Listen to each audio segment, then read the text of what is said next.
Bonjour, l'œil de la e-santé.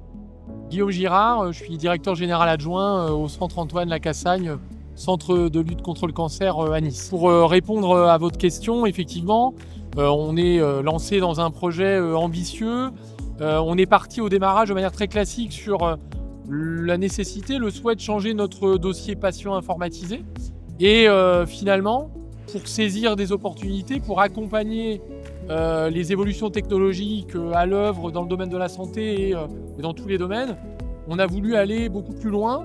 On a voulu accompagner les changements de notre établissement sur d'autres aspects et faire de l'outil numérique un vrai levier pour justement conduire du changement. Deux objectifs clairs pour nous. Le premier, avoir un vrai impact sur la qualité de la prise en charge de nos patients, accompagner des parcours de patients, notamment en cancérologie, et avoir un système d'information qui soit facilitant notamment sur l'échange d'informations entre professionnels. Et puis un deuxième point qui est, pour nous, on a des enjeux forts comme tous les établissements d'attractivité de professionnels, avoir un outil qui ne soit pas un outil subi, un outil comme les autres, mais bien un outil qui puisse donner envie de travailler avec et qui puisse faciliter au quotidien le travail, notamment de nos médecins et notamment de nos soignants.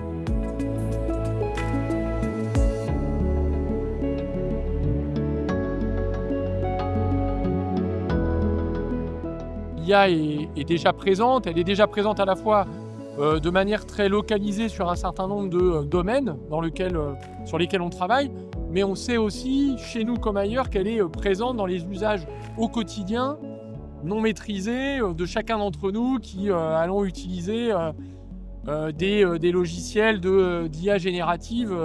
On doit effectivement pouvoir dépasser ça, on doit faire en sorte de l'organiser, de le structurer pour faire en sorte que ça devienne un outil du quotidien, mais un outil du quotidien sécurisé, respectant un cadre de responsabilité.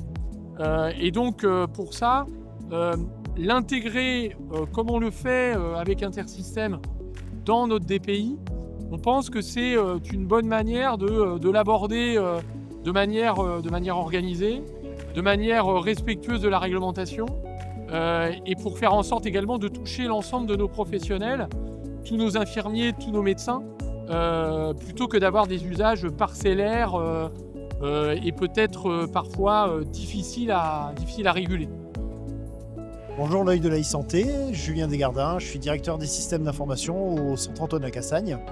Alors effectivement, c'était un enjeu de simplification pour nous puisque nous avions un système d'information relativement complexe par rapport à la taille de notre établissement et il était vraiment crucial de réduire cette complexité. Ce projet qui était non seulement un projet d'établissement et de transformation, et dans l'idée aussi de travailler notre agilité sur ces sujets, parce que quand on empile trop de pièces les unes sur les autres, finalement, on se rend compte que c'est très compliqué dès qu'on va vouloir changer quelque chose.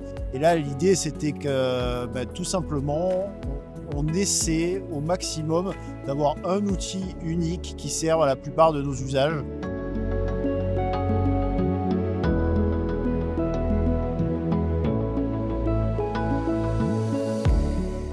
Alors là-dessus, je crois que vraiment, on a un enjeu aujourd'hui dans le système d'information autour de l'uniformisation et de la simplification de la donnée. Je pense que le DPI dans 5 ans n'aura plus rien à voir avec les DPI, par exemple, tels qu'on les connaît aujourd'hui. La différence, elle sera sur la capacité de s'ouvrir au niveau de la donnée, au niveau de l'interop, au niveau de la rapidité de temps de réponse et des différents moteurs d'IA qu'on pourra mettre derrière pour avoir des synthèses, du traitement d'images en temps réel ou des choses comme ça. J'espère que demain, ces sujets d'IA permettront de mettre ces problématiques derrière nous et finalement de ne présenter que ce qui est nécessaire aux professionnels au moment où il y en a besoin et finalement plus percevoir ça comme une contrainte mais comme un vrai outil à valeur ajoutée. On a déjà des médecins qui font du vibe coding. L'énorme avantage pour nous, c'est qu'en fait, ils créent des POC qu'on n'a pas forcément la bande passante côté SI pour adresser. Et en fait, on arrive à travailler avec eux pour les mettre dans un cadre un peu plus structuré d'interop, d'utilisation de la donnée de santé, etc. Et finalement, ça nous sert à créer des outils qui viennent en complément du système d'info. Aujourd'hui, je dirais qu'on gagne beaucoup de temps et finalement, servons-nous ces outils pour construire un SI fiable. Côté SI, je pense qu'on a un vrai rôle à jouer.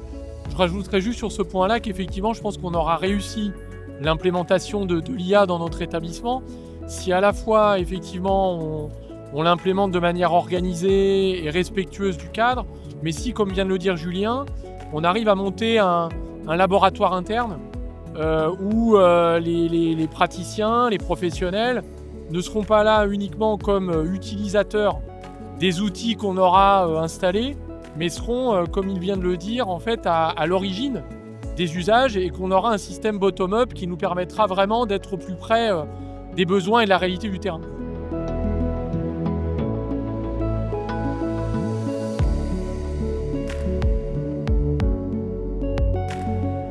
Bonjour l'œil de l'œil santé, je suis le docteur Hervé Rivière, je suis le directeur médical Intersystems France. Et effectivement, on a une actualité extrêmement importante pour nous puisqu'on a lancé notre nouvelle version de notre DPI qui s'appelle IntelliCare avec de l'IA intégrée. Et on vient en plus d'être certifié classe 2A pour dispositif médical. C'est une étape extrêmement importante pour nous, marqué CE donc avec le DPI et l'IA intégrée. L'objectif effectivement avec IntelliCare, c'est de passer d'un DPI, je dirais, de documentation où les professionnels de santé passaient énormément de temps à renseigner un certain nombre de données. Ils se plaignaient tout le temps de passer beaucoup trop de temps sur le DPI et pas assez auprès des patients. En passant sur un autre versant avec IntelliCare et l'IA intégrée, et une proposition donc d'ergonomie intuitive, d'utilisation de l'IA pour diminuer le temps de saisie dans un DPI. L'intérêt aussi de pouvoir produire des synthèses de synthèse de dossiers en allant analyser l'ensemble des données structurées et non structurées d'un dossier, notamment c'est très important pour des patients qui sont connus depuis des années dans l'hôpital. Moi, en tant que médecin, par exemple, j'aurais absolument pas la capacité, le temps d'aller compulser l'ensemble de toutes ces données. L'IA va me permettre justement de gagner du temps, d'extraire, je dirais, ce qui est pertinent pour moi dans la prise en charge du patient. Il y a énormément d'exemples que je pourrais citer qui permettent justement aux soignants de gagner du temps et surtout de passer beaucoup plus de temps auprès du patient.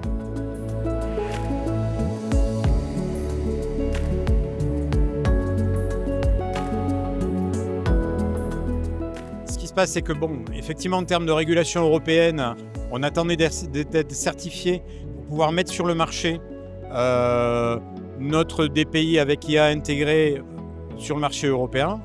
Mais par contre, on a déjà mis en production en fait ce DPI avec l'IA intégrée dans une structure qui s'appelle IMC, qui est en Indonésie et pour lequel on a des retours très positifs des utilisateurs. On met en place un certain nombre d'indicateurs qui nous permettent de comparer ce qui se passait avant et ce qui se passe après.